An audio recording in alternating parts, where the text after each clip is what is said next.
Peace and welcome. I am here with the most honorable, esteemed, the good brother from East Oakland, Dr. Duncan-Andrade. Thank you for spending some time with me today. I appreciate Yeah, no doubt. It's my pleasure. it. so, uh, Jeff Duncan-Andrade is very well known in many education circles as an author, the founder of Roses in the Concrete. He started some other really cool ventures I want to get into around responsive evaluation for teachers to help elevate great teaching practice. But before we jump into that, he's also a father and running a school and teaching as a professor, and he's dealing with this quarantine madness. You know, like how's it going with the kids, and also trying to balance all the other educating requirements.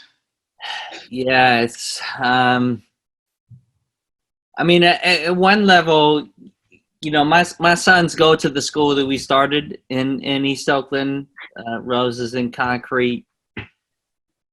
But you know, I've always, you know, wondered about homeschooling my children.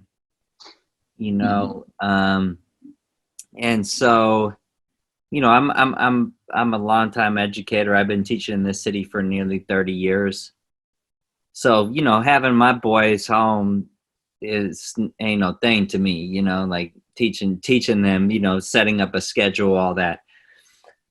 But it's been deep, man. Like, you know, my sons are 7, they're in first grade, and just, you know, most of my teaching experience is in secondary, almost all in high school. So I just, you know, like mad respect for elementary school teachers, mad respect that I didn't have really as a high school teacher, you know, like the disconnectedness between, you know, secondary teachers and elementary school teachers, I think has been really illuminated for me because of Roses, because we're in you know, a K-8, but now like more than ever, the need for high school teachers to really understand what elementary school teachers do, and vice versa, right?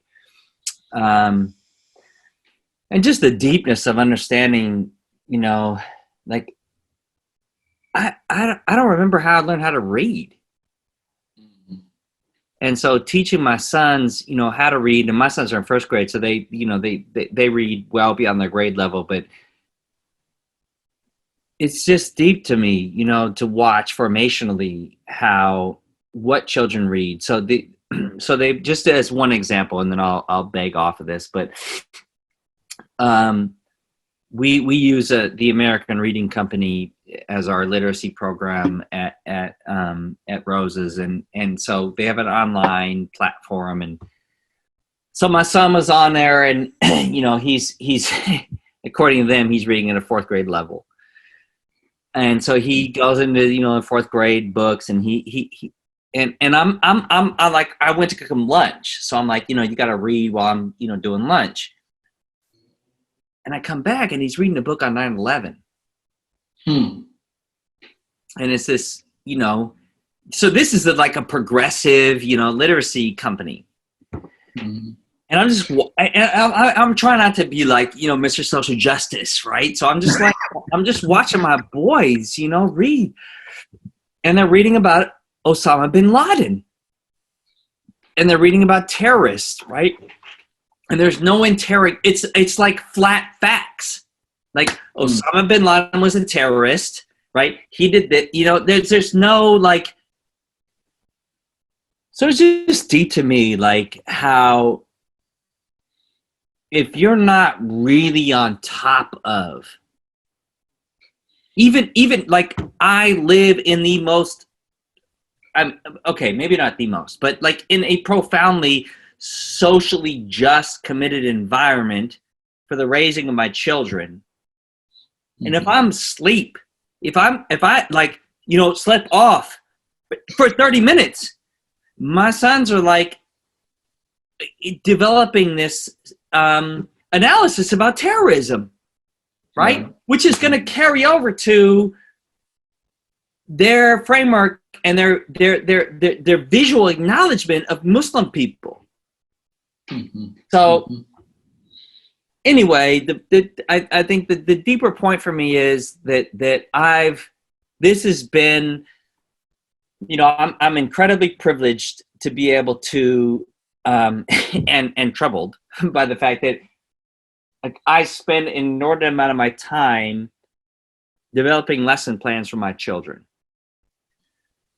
And I'm fortunate in that I have that skill, and that I enjoy it. But it's been very instructive for me about all the things that I lecture about, just how hegemonic the curriculum is, and how few resources exist for us to engage our children in their early and developmental years into a different, frame of sensibility and questioning and wondering and understanding.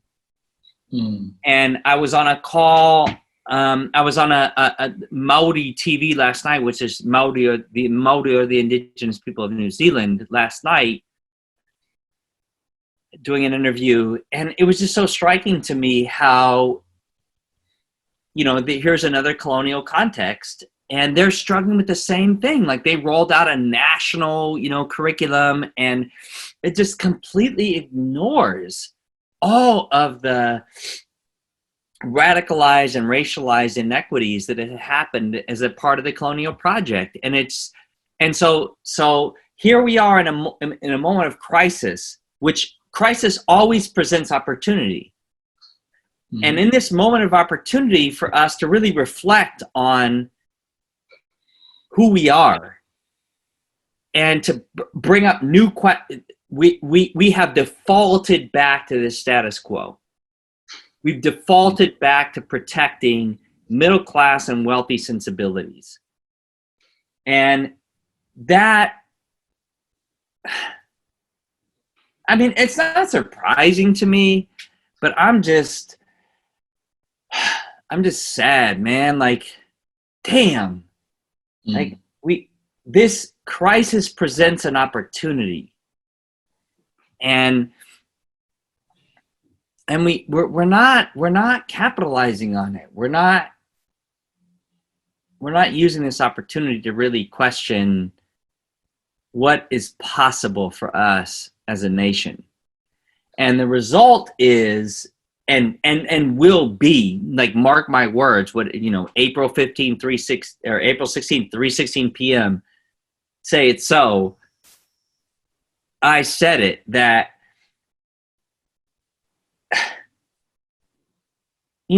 schools are social mirrors, and those who have the least get the least, and those who have the most get the most. And we've talked about a digital divide for a long time. Well, now we have the COVID divide. And this COVID divide extends way beyond access to the internet and devices. Every way you can think about a social, economic, political opportunity divide, it is manifesting. And I'm deeply concerned about what this is going to mean when we come back to school for the children and the families that have already been deeply disconnected and now are exponentially disconnected. And it's shameful that this really, frankly, could have been an opportunity for us to say, okay, we're in crisis. Let's start with the least among us. Let's start with the most vulnerable. Let's start with the most wounded and build our strategy vertically from there. And I feel like we've done the opposite. And there's little to no conversation about all these children and all these families that have, like, distance learning for real. Like, distance learning presumes all kinds of infrastructure. that we know doesn't exist, because you had a whole conversation since the 80s about digital divide. So why are you talking to me about digital learning, right? Why is that the conversation? Why isn't the conversation justice learning, democratic learning, freedom learning? Like, why is distance the primary focus and investment of our national public schooling system? Mm-hmm. And it's not just us. Like, I don't want to like indict the US and throw the rest of the world into like, utopia. I'm on a call last night with New Zealand, it's the same approach. Mm-hmm. It's just a radical unwillingness to acknowledge where we're at. Sorry. I digress. No, man. You touched on homeschooling, and this whole word of distance also connects to what's been presented as like the solution to flattening the curve. If we have social distancing, we have distance learning. It's like a lot of that's kind of kicked around just as an aspect of how we get past this, and the lack of justice, the perpetuated, inequities is like being compounded as everyone is grappling with this, and seeing those inequities up close, right? Like before I ran for office, it was really easy to point out everything wrong with the system. And then now I'm governing, and then whenever I fix my mouth to defend the system, I'm like, oh shit, am I the man now? Hold on, wait. If I even try to offer some context, I feel you, bro. For a failed system, Yeah. And when you think about like, how Black, like one of my, I talk about this a lot, like one of my guiding questions was, what school can I tell a Black family in confidence that this school is going to do right by your child? And what's that based on? 100. Yep. Because this, this was why the homeschooling thing started to become more and more attractive to me, because it started to mount was this a lack of trust in schools. I don't even have children, and I deal with parents that know how to get active, know how to get in your face over their child, and I'm like, oh, that's your baby, of course, And then so one of my things is like, dang, like if I love somebody this much, could I entrust it to the system? Yep. And so you run a school, you've worked in education, you've run schools. Like I know that the community that you build around your students goes beyond the classroom. What if you had to, and maybe this isn't the right question, but like what would you say to that? Like how much should a family be entrusting a school with the future of their child? Or a Black family? I mean, I don't know what direction you want to go with that, but yeah, I mean, we get started with Black families because if we get Black families right, everybody else gonna be okay. Mm-hmm. Like we've never cared about Black families. We've never cared about Black children. So if we start with a conversation about what that means, then by definition, the children are going to be cared about.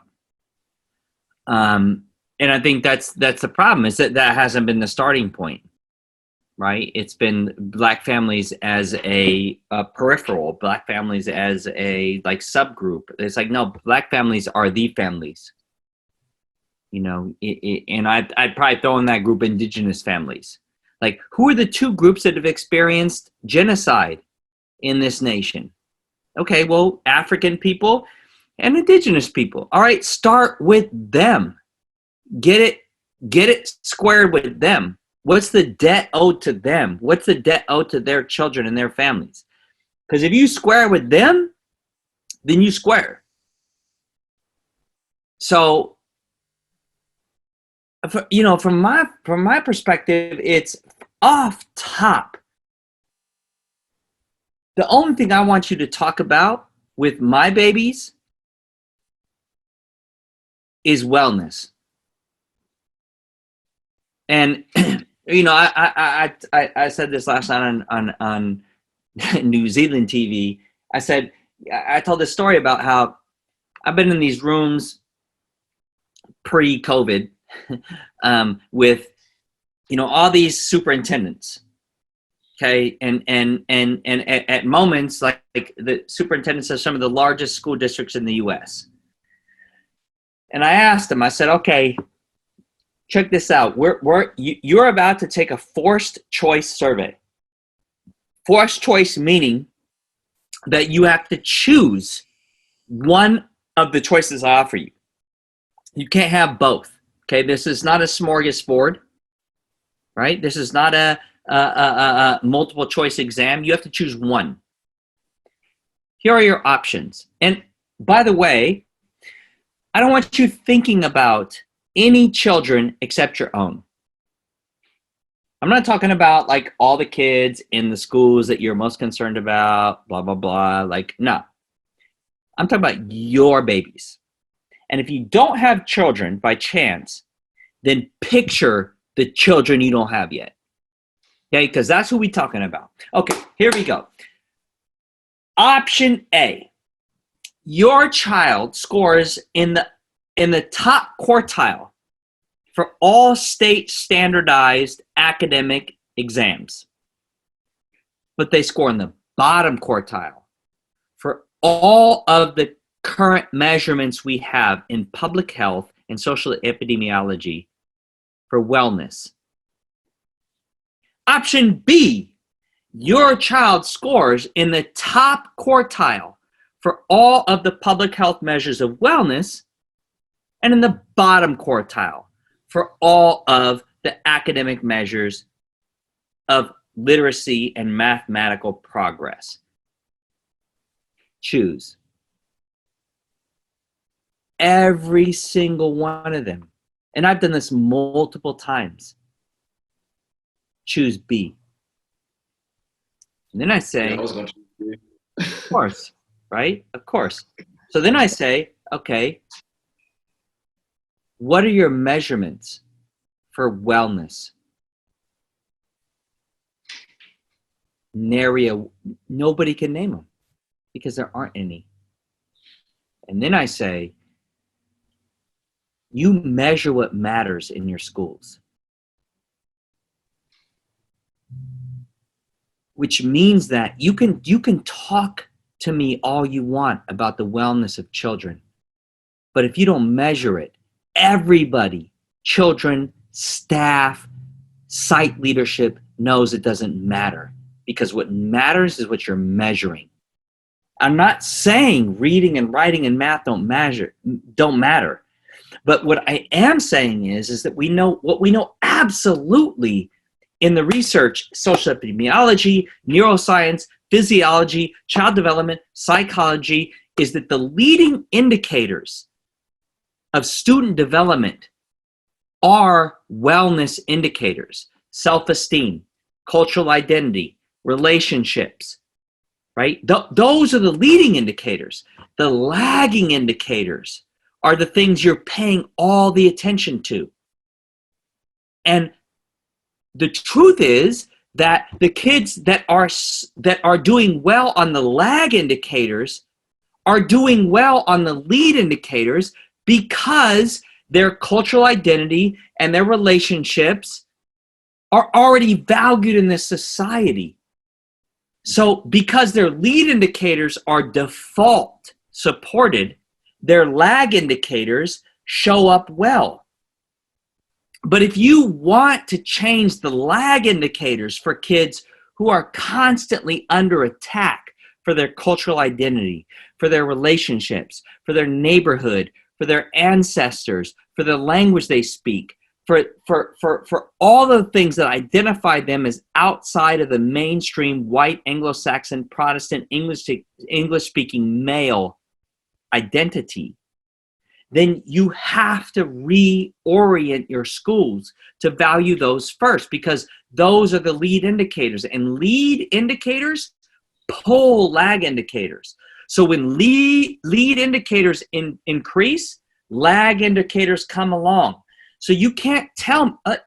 I know the research, and I know the research is crystal clear on this, that if you want lag indicators to go up, you have to improve lead indicators, because they're the pull indicators for the lag indicators. All this to say that COVID-19, this global epidemic, creates an opportunity for us to say, perhaps the things that we've been investing in and focused on in schools, in our mainstream institutions, are the wrong things. And the open question for me is, will we use this crisis moment to reevaluate the purpose and the promise of public schools or not? Because if we do, then we'll look at the research. We'll look at the practice that has actually worked for those that are most in need of a public sector that serves them.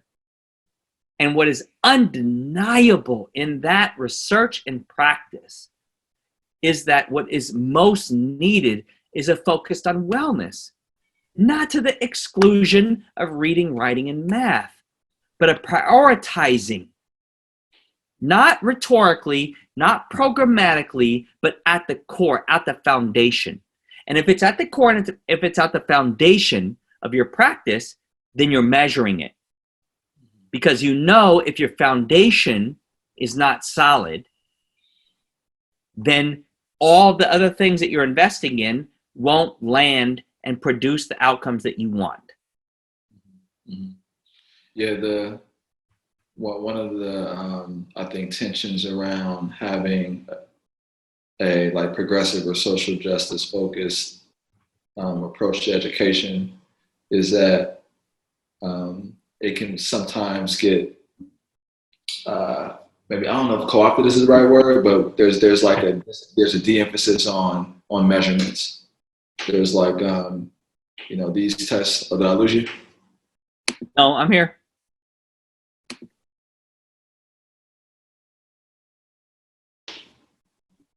I'm here.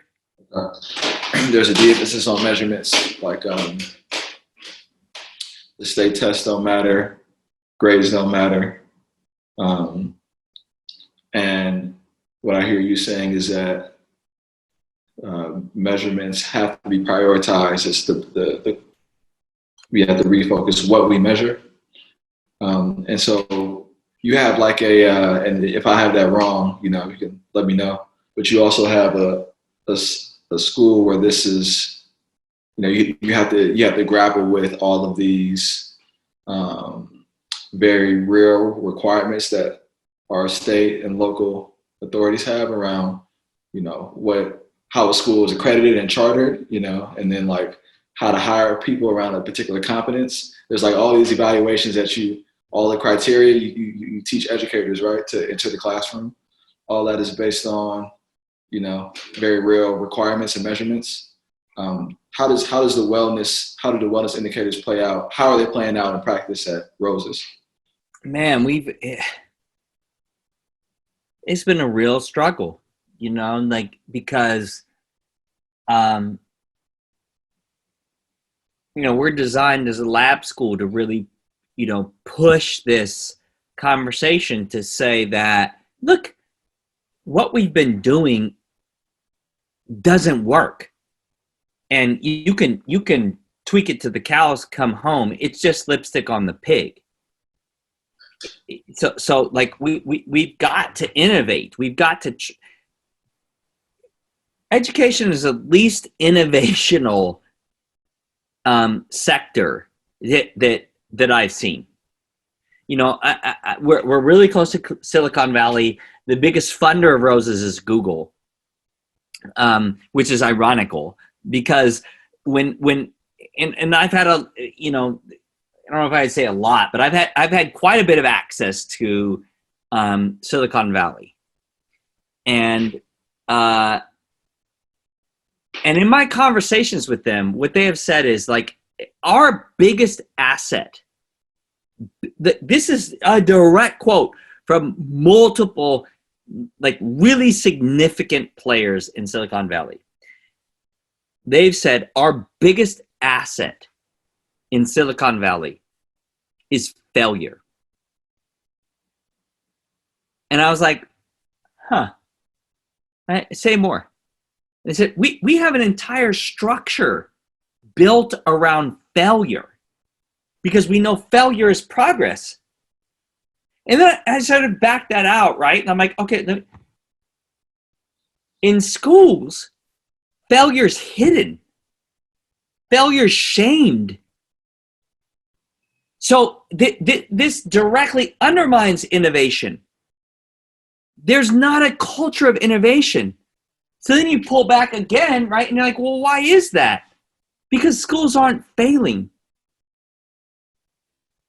Schools are doing exactly what they're designed to do. The right kids are succeeding and the right kids are failing.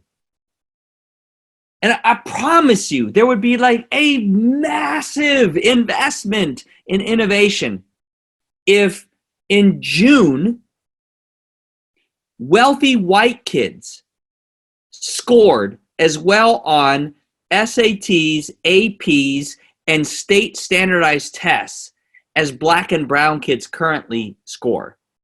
And black and brown kids scored like white kids on APs and SATs. So this is how you know, right, that this is by design. Because if it were inverted and a different group of kids failed, it'd be a statewide crisis. We would shut that shit down. And there would be a mass investigation into what is happening in public schools where wealthy white kids are failing and poor black and brown kids are succeeding. That is the definition of apartheid. So this idea that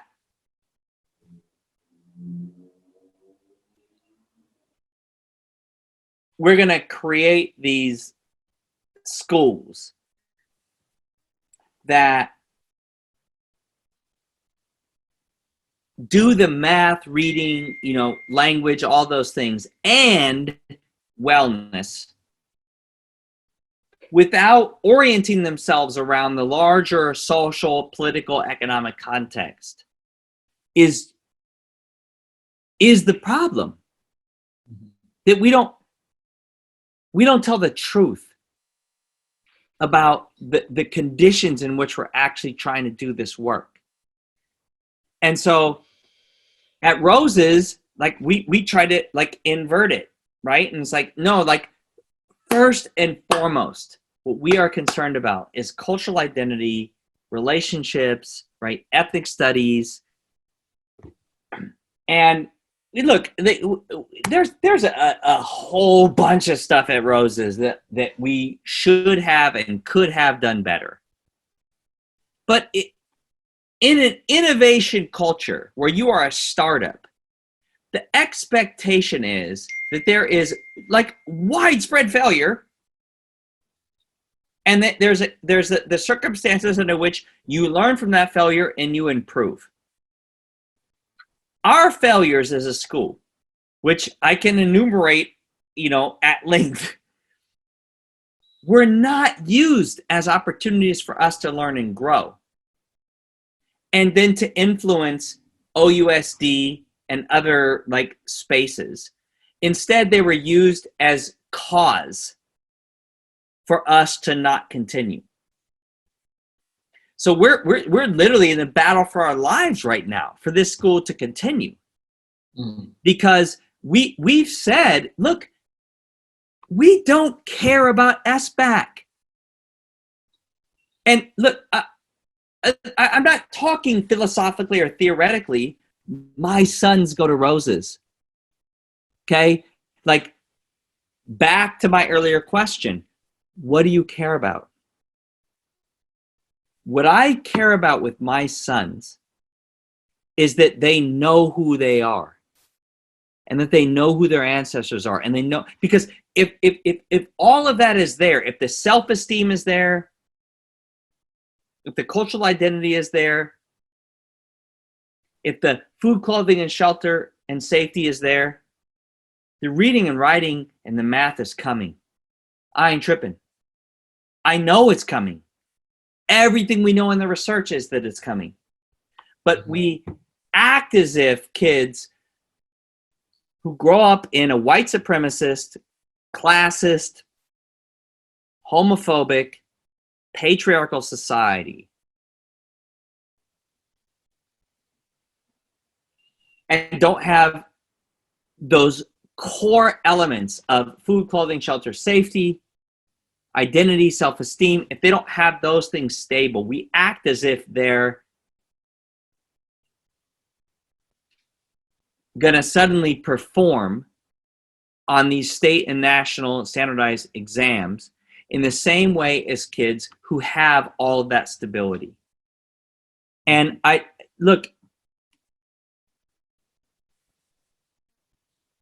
I'm in schools and districts all the time that claim to be research-based. And when I get on the ground and I look at their practice, I watch them consistently, and I'm not talking about teacher practice. I'm talking about institutional culture. I'm talking about like leadership decisions. Completely ignore the research.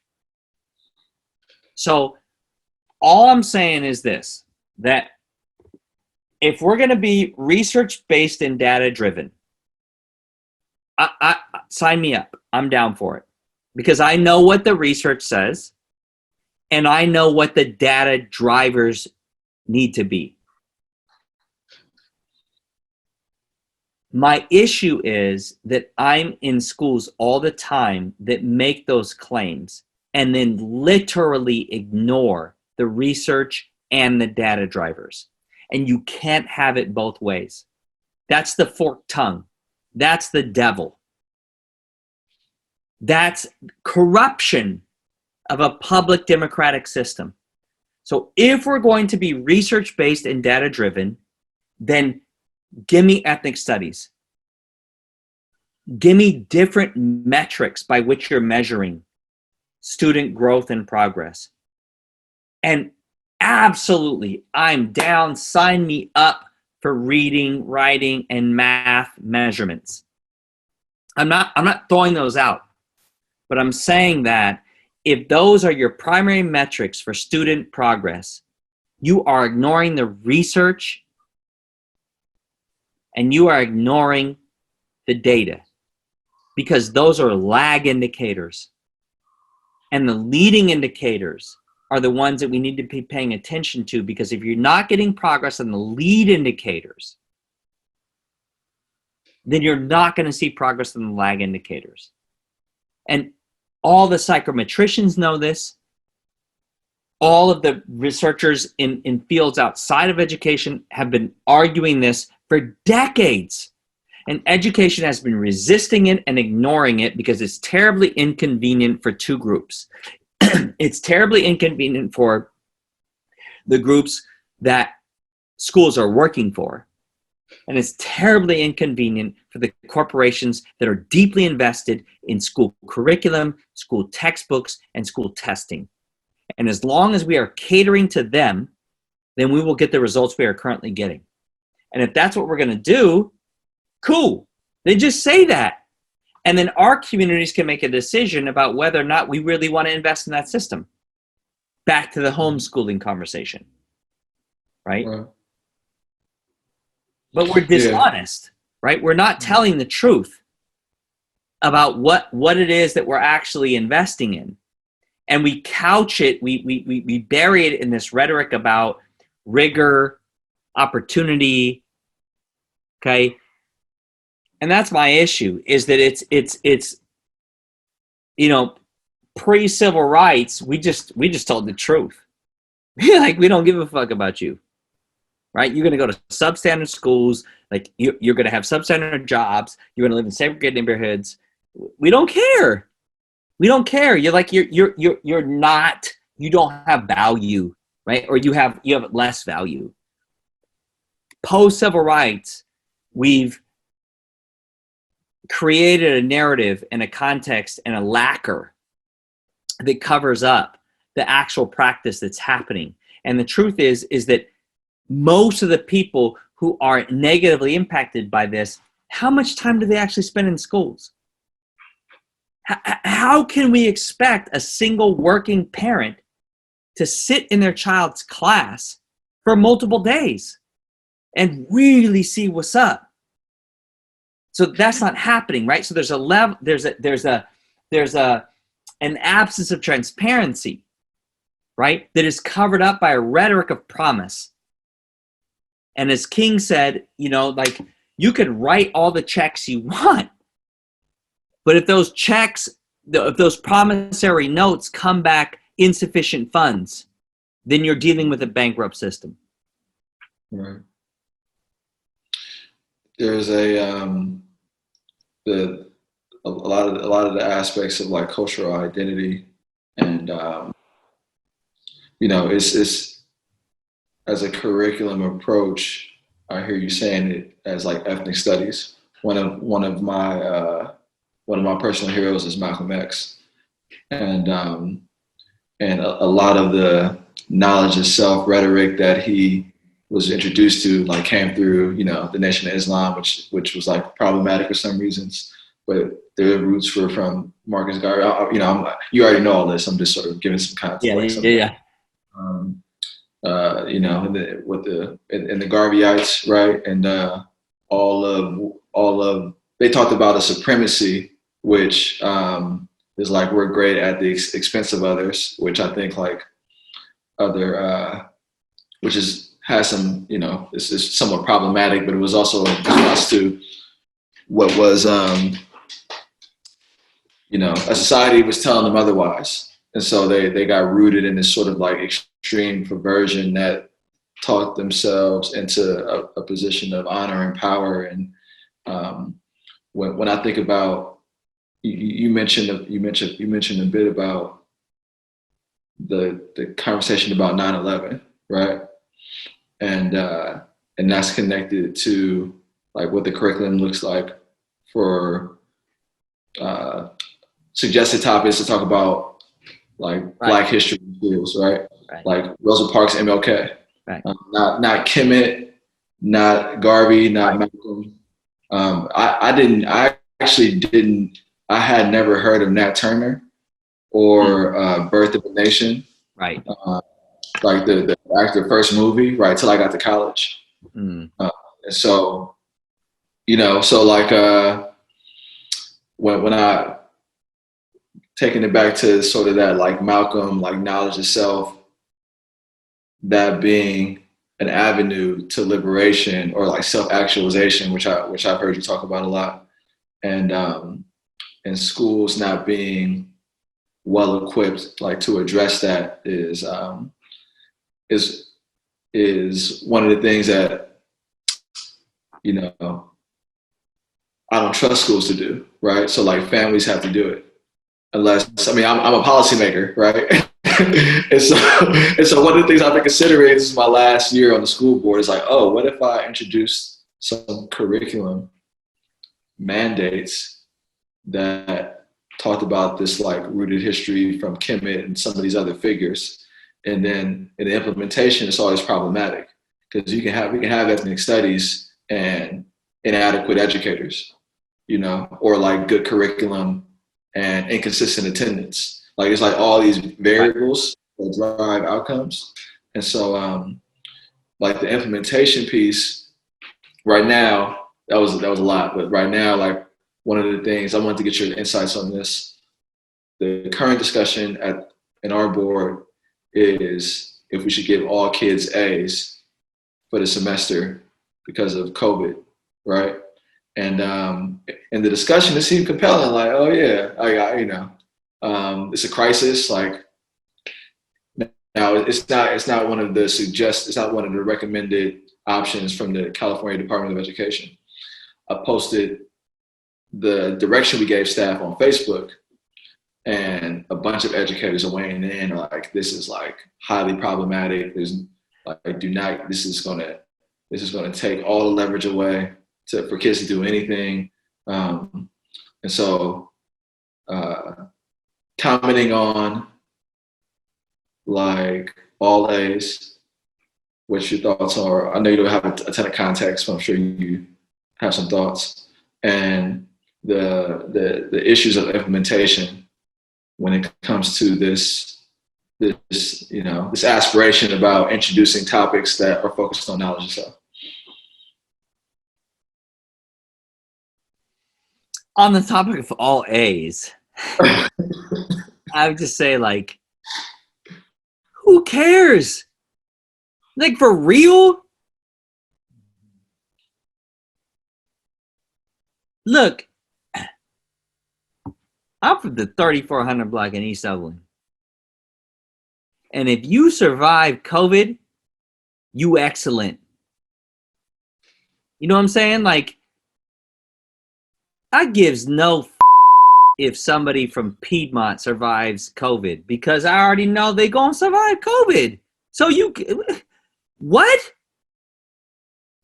Like, as if the playing field was level before this and we were being compared, like A versus B versus C on some like equitable. Like, man.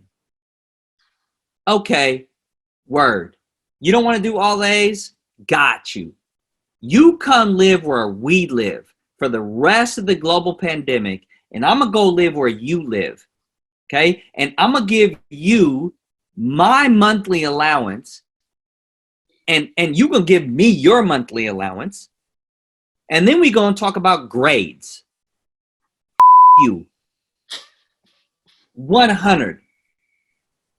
Like, this is why revolutions start.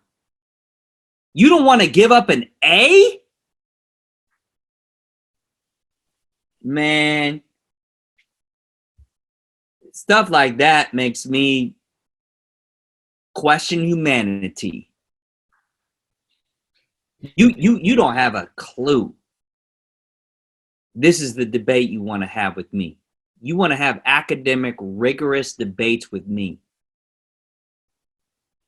while our people are going homeless, can't eat, and you want to talk about homework? How about homework is how do you survive without food? How do you survive when your entire block has tents on it? Social distancing? Go to the places where all these homeless communities are concentrated and hand-to-hand drug deals are happening every day. And my mama has to walk past there because that's where she cleans houses. That's where she cleans hotel rooms. That's where she's an essential worker. Come on, man. Like, cats need a grip on reality.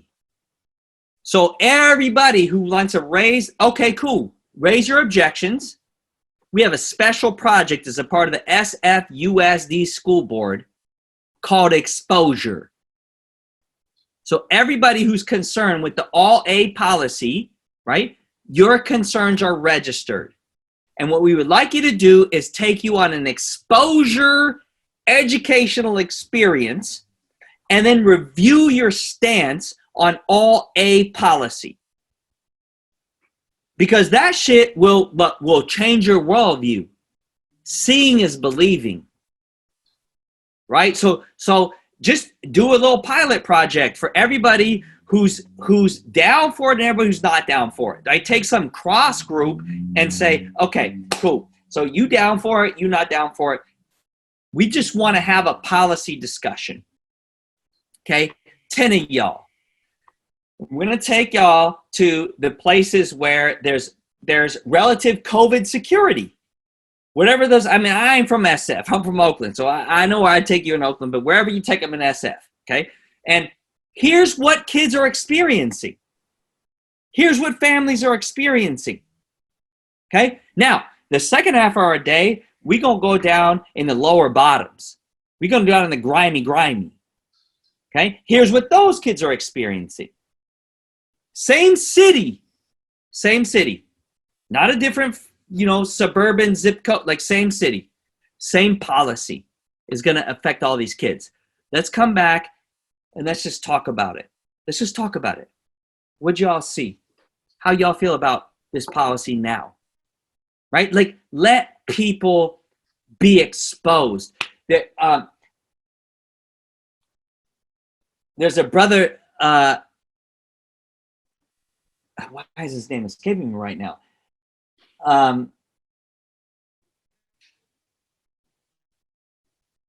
He just had the film come out, Black Man. Last White. God, Brian Stevenson. Thank you. Okay, Brian with a Y, Stevenson with a V for your viewers. So anyway, he's arguably the most well-known death row lawyer in the United States. His book just became Hollywood blockbuster. Okay. Anyway, he tells this story. I've been in a couple of different talks with Brian, and he told a story one time when I was in talk with him about. He said that that one of the biggest problems we have in the United States is that you've got all these people who are really, and I would argue, like, a lot of those people that are like saying, oh, we can't do all A policy. These are not bad people, okay? These are people who are, they want our children to be held to higher standards, okay? So we got, he says, Brian Stevenson says, we've got all these really smart, committed, dedicated people who are investing all this energy in social justice. And they're sitting around these tables and they're designing policies like all A's, not all A's, right? He says the problem is that they have no proximity to the pain that they're actually developing policy to respond to. And so they develop a policy that is based on their worldview. And it's not by definition a bad policy, it's just ignorant. And what it ends up being is aspirin. And aspirin will relieve your headache, but it won't keep you from getting headaches. And real medicine is not aspirin.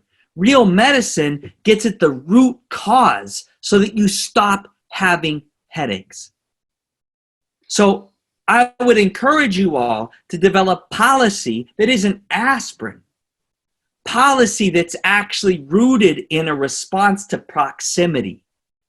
So you've got to get the people that are making these policy decisions proximate to the pain that they're trying to resolve. Who are those most in pain? And how does our policy respond in a meaningful way to their pain?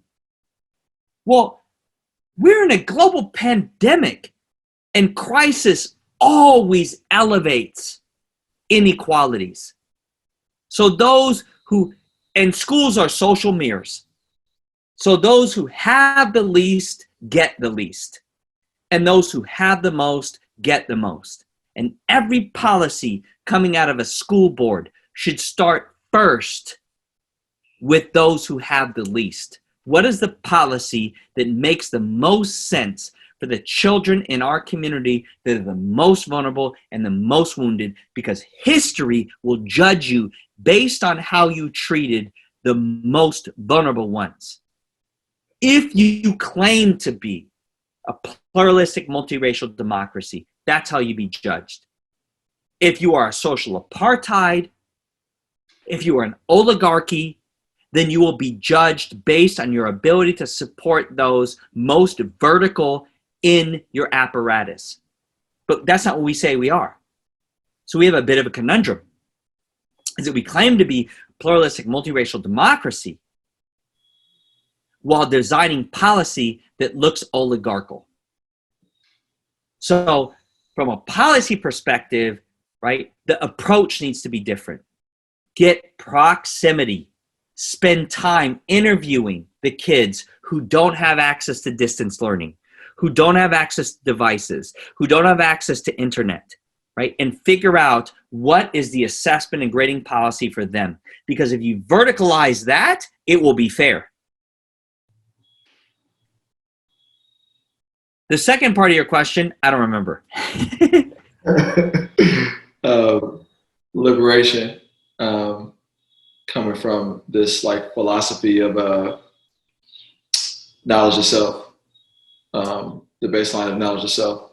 And yeah, I mean, that always has shortcomings in implementation. You know, Malcolm, Marcus, Reyes Tijerina, like, cite whoever you want.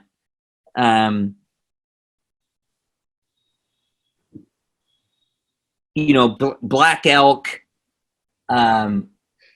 Tamaiti from the Maori, like, like the global perspective is very similar. That knowledge of self is the essence of thriving. And I think that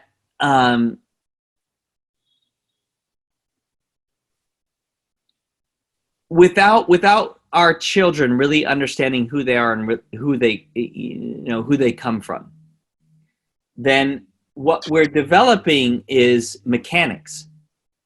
So we're developing children who can do the mechanics of reading, and who can do the mechanics of writing, and who can do the mechanics of math, which doesn't transform societies, right? The transformational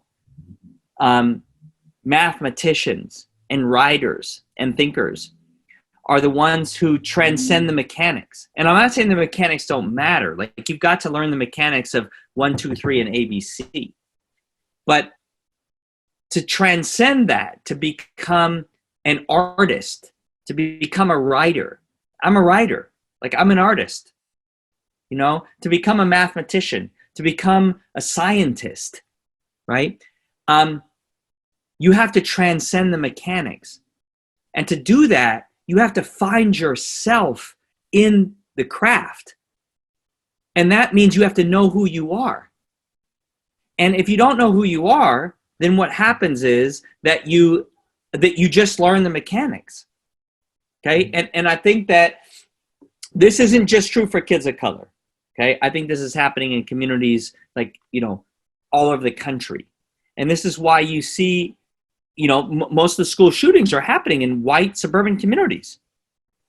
Because these kids have literally lost themselves and nobody's paying attention, right? And when they pay attention? They pay attention when somebody shows up with a machine gun, right? And then it's too late. So the absence of a commitment to children leaving school, loving themselves. Okay, so we can we can let identity go. Like, I'm just talking about self-love and self-esteem, right? Do children love themselves for who they are more when they leave school than when they showed up? And I would venture to say that if we actually measured that, the answer would be no. Right. And so part of my thing is,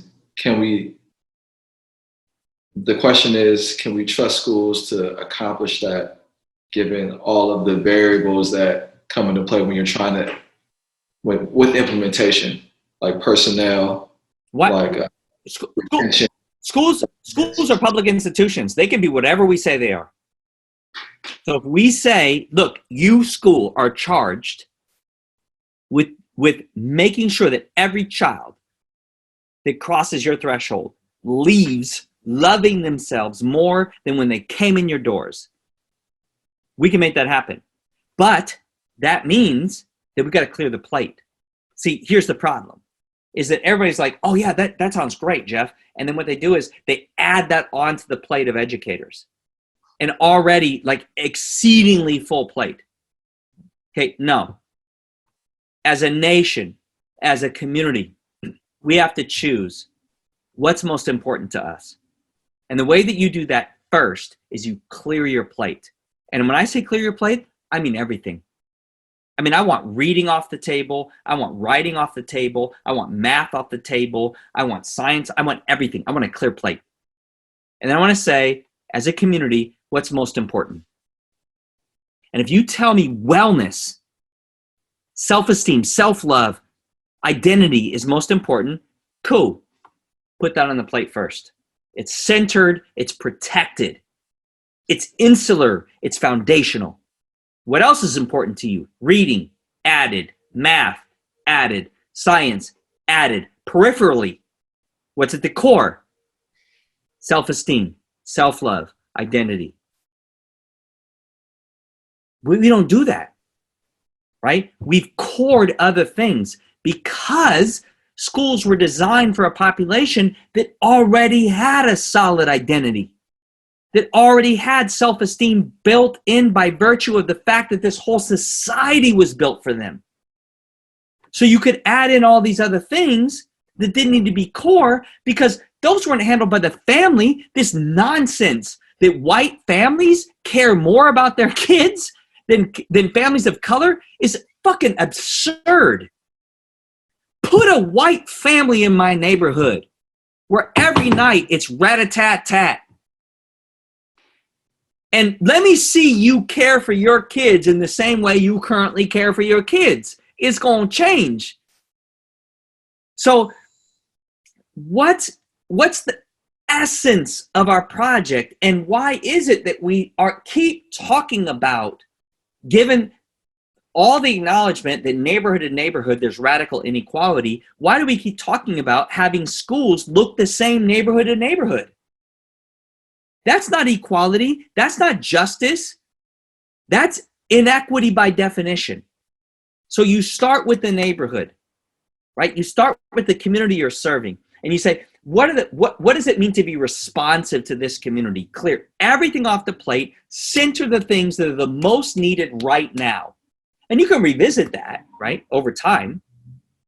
But we keep trying to transpose a middle-class model onto communities that don't have a middle-class experience.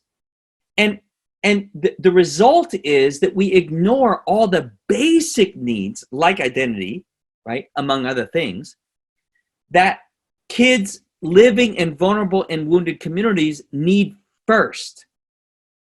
And I want to emphasize again, I'm not saying that we don't teach kids how to read, write, and do math. I want my sons to read, write, and do math. I do.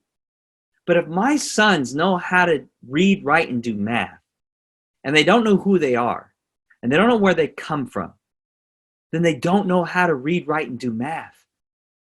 They just know how to be mechanics. They'll never be scientists. They'll never be writers. They'll never be mathematicians.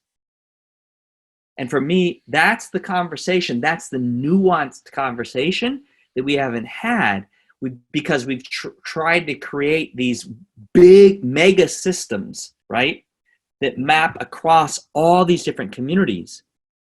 And in that process, what we've done is we've prioritized the communities with the most privilege.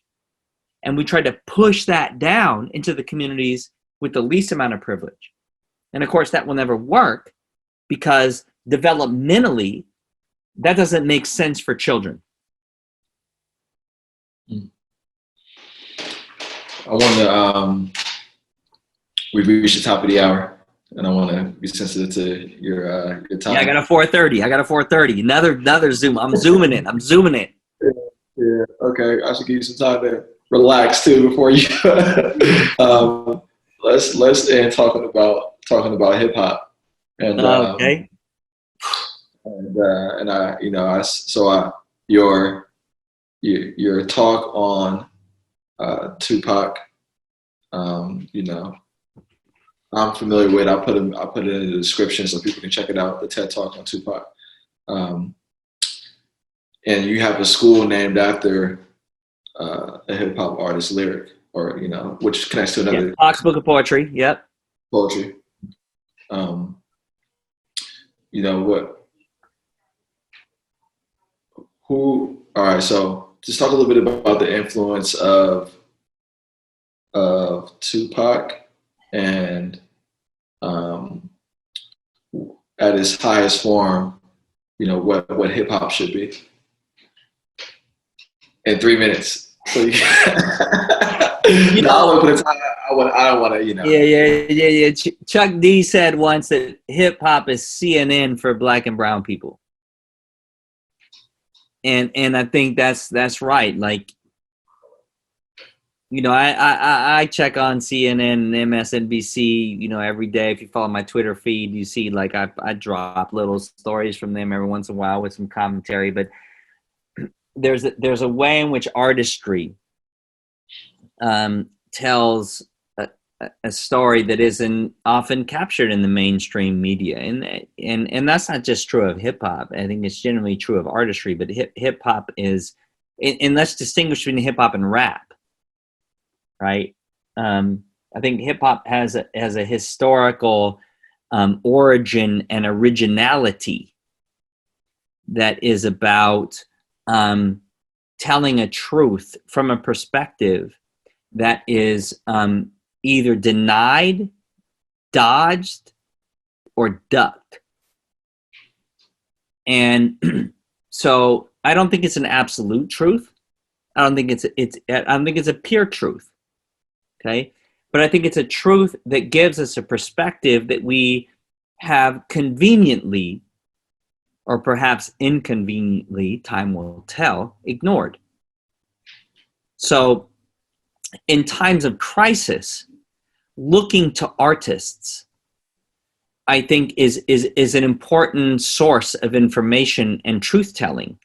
If our goal is, as people in positions of leadership, okay, is to develop a full perspective, particularly the perspective of those who are the least represented in the voices, the loudest voices of our constituency. Okay, what is hip hop telling me? What are the streets telling me? Right? How much time am I spending proximate to the pain? Okay, that's leadership to me. So hip hop is an element of that, right? And I don't want to like act as if hip hop is a panacea, right? Hip hop doesn't represent the entire Black, brown, poor community at all. But it is a perspective, artistic perspective, that has too long been ignored. And, you know, there's a reason that, you know, like we opened an elementary school, bro. Like Pac was killed in 96. Tupac was killed in 96. Okay. My sons are 7. They know who Tupac is. And it ain't because they go to Roses and Concrete. There's something transcendent, right, about Pac's message, which we need to be paying attention to, right? Why does that message resonate still? It can't be entertainment, because if it was entertainment, then it would have faded out like all these other rappers. But kids are still hanging on to Pac's message. There's something about the essence of hip-hop, the essence of true community art that tells a truth that is transcendent of time. And if we're going to be community responsive leaders, if we're going to represent our full constituency, then we have to pay attention to hip-hop. And I think there's a way in which we look at hip-hop and we dismiss the message because of the messenger, right? Like, folks don't want to hear Black folks, particularly young Black men, speaking truth about their reality because it's terribly inconvenient. My tío, my maestro, Jared Teo, says, the wounded ones speak the most truth, and we resent them for it. And you see this in schools, you see it in the broader society, right? That when truth-telling shows up in the form of youth, particularly dark-skinned youth speaking their truth, we can't handle it. We tell them, you can't talk like that. You can't curse like that. Like you can't, because the truth is too raw. And what it does is it exposes our hypocrisy. And hip hop is a place that if we can sit in it, and receive the message and the truth telling without judgment, and really hear what our young people are telling us, then we can actually develop policy and practice that is responsive to the most vulnerable and the most wounded. And history narrates that society as a just society. And I deeply fear that the history that my sons will read will be one that is maljudgmental of the society that we've built, because we turn the volume completely down on the people that suffer the most in our communities right now. And it doesn't have to be that way. This is Dr. Jeff Duncan-Andrade. He is the founder of Roses in the Concrete, the founder A founder, not the founder, a founder. Excuse me. One of many. A co-founder of the 10 Project, which you didn't get to get into. I'm carrying one of these books, What a Coach Can Teach a Teacher. You've written more, haven't you? I've written a little bit. Folks that are interested can find it. This is one of the earlier ones, I think. One of your first ones, right? Yeah. It's also a professor at SF State. Good brother. And I appreciate you. I appreciate you, my brother. Take care of yourself. Be safe. Be well. It's an honor to have been spending a little time with you.